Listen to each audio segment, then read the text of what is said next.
This is some cautions when trace coating. Now, in the enhancing figure part of it, I told you about curly cherry. There's not a whole lot of curl in this, but what will happen is the dye can migrate in, and it'll do what's called bleed out. Now, this isn't so bad, but I've seen it the curl in it, and it goes from board to board. This is something may not be offensive, but a lot of times this stuff will just go black. It's just nasty. So again, be careful when using curly cherry. Now, all of that said, I've got a piece of red oak here, and I got a piece of poplar. The other problem that we have is when we get in, if we're trace coating, especially if we're wanting to go natural. The problem is, and particularly like this red oak, we've got this deep poured wood, and if we're wanting to go natural and we get that dye down in there, we're not getting it out. You'll sand your brains out. Or just like the curly cherry, where we don't want to blotch it.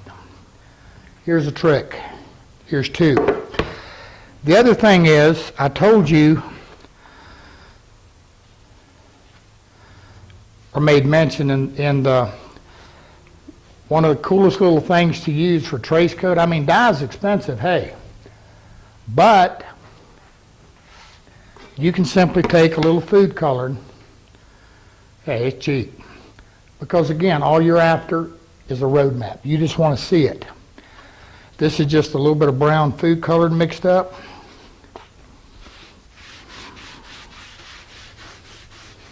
It'll do just fine.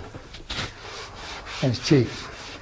Now again, I'm going to say, if you're using it to enhance the figure, you don't want to use this.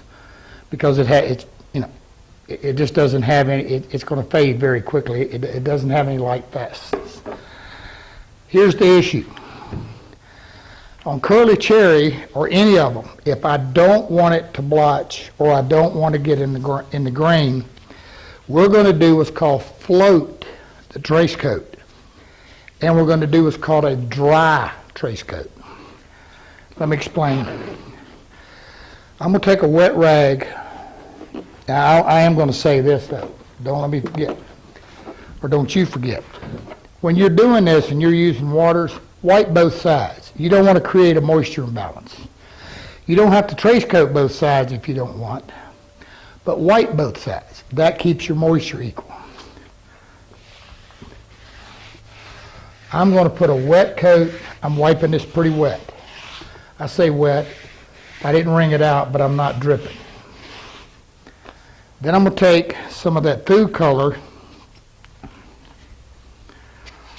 get it on my cloth, and I'm going to work it in. I want to apply a dry. Now I'm going to fold it up to make just to make a pad. And all I'm going to do is just lightly go over the top of it. Now I actually have enough here now to create me a trace. But what's happening is the water is acting as a blotch control. It's acting as a pre-stain. And it's going to keep that dye from soaking into the soft grain, so that we don't have an issue with blotching with the trace.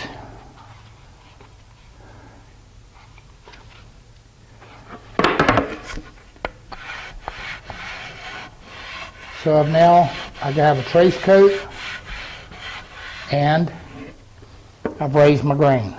Raising the grain on it doesn't hurt. I hear, hey, even if you're going with an oil base, a gel stain, it doesn't hurt a thing. It dramatically reduces the amount of raised fiber you're going to get.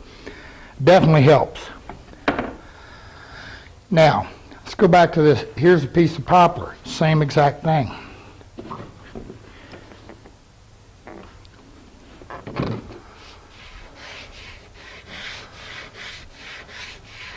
Again, we're just using the water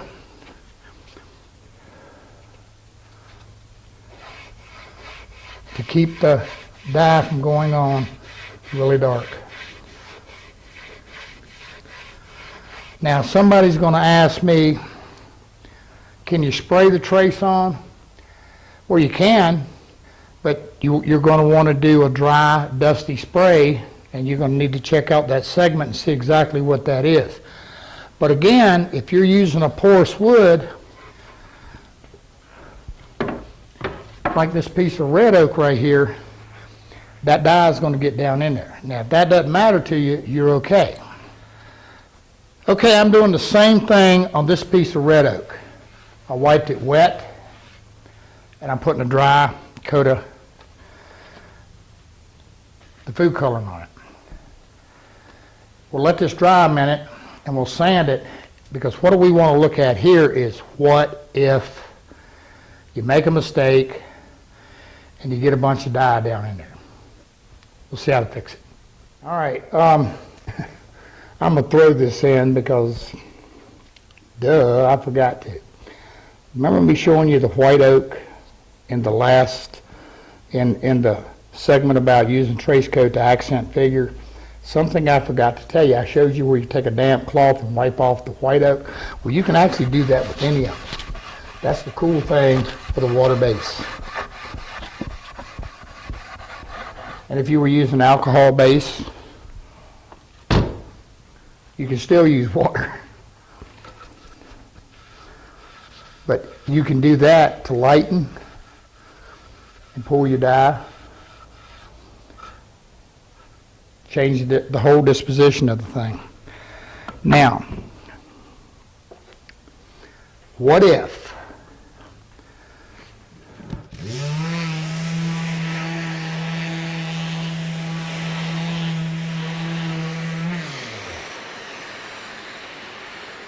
now, I don't have too much here, but what if you get too much dye and it's down into the grain?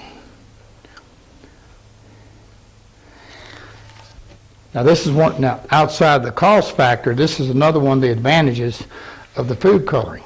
We've talked about it's not color fast. Now if you were going to dye this another color, you're okay. You know, another dye is just coming over top of it, it's just going to kill it immediately. You'll never even know it's there. But what if you go on natural and you got this dye in there? Well, this is a product, and I'm going to publicly thank Jason Yulee, and you'll see Jason out here, introduced me to. I have no idea what's in it. We use it all the time. Try cleaning your router bits, your table saw blades, and anywhere you got pitch problems or whatever. It does a great job. But here's the other thing it'll do. If you're using a food color, I've not found any residual. I've not found any issues.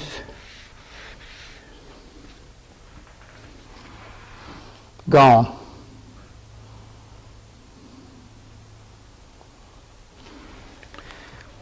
It'll kill that food color in a minute. Now, what if, now, dyes are a little different, and especially if you're using metal complex dyes, and you'll have to go back to the dye section to understand that. In that's the case, you're going to have to use a good chlorine bleach. Now, if you use a chlorine bleach, you've got to neutralize it. Hold on one second. Let me get my, where's it at? I'm sorry. Good old Arm & Hammer baking soda. You want to use a tablespoon to a cup. It's chlorine. You've got to neutralize it. But again, a metal complex dye, you may have to, they're kind of hard. if that's the case, and the chlorine bleach that you get, now this is an outside, it's a little stronger, but typically just a good old household bleach will do it. It'll kill it.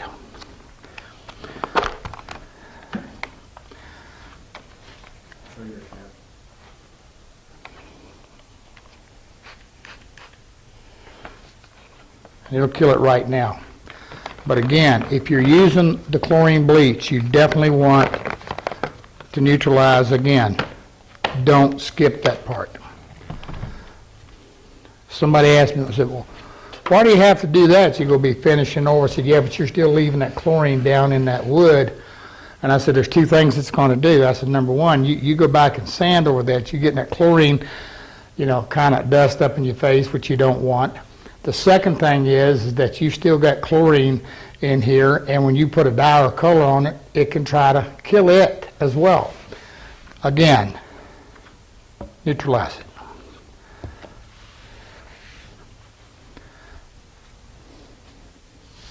That works nice. Trace coating. It just, I don't know what else to tell you guys. It just absolutely, we don't want to sand anything we don't trace coat. Just because if you trace coat it and you're done, you're done. Now one last thing. When you're building something, and again, this goes back to that building to finish thing.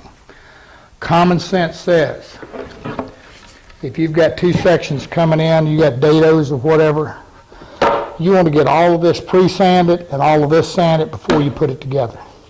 Smart thing to do. Trace coating. Save your life.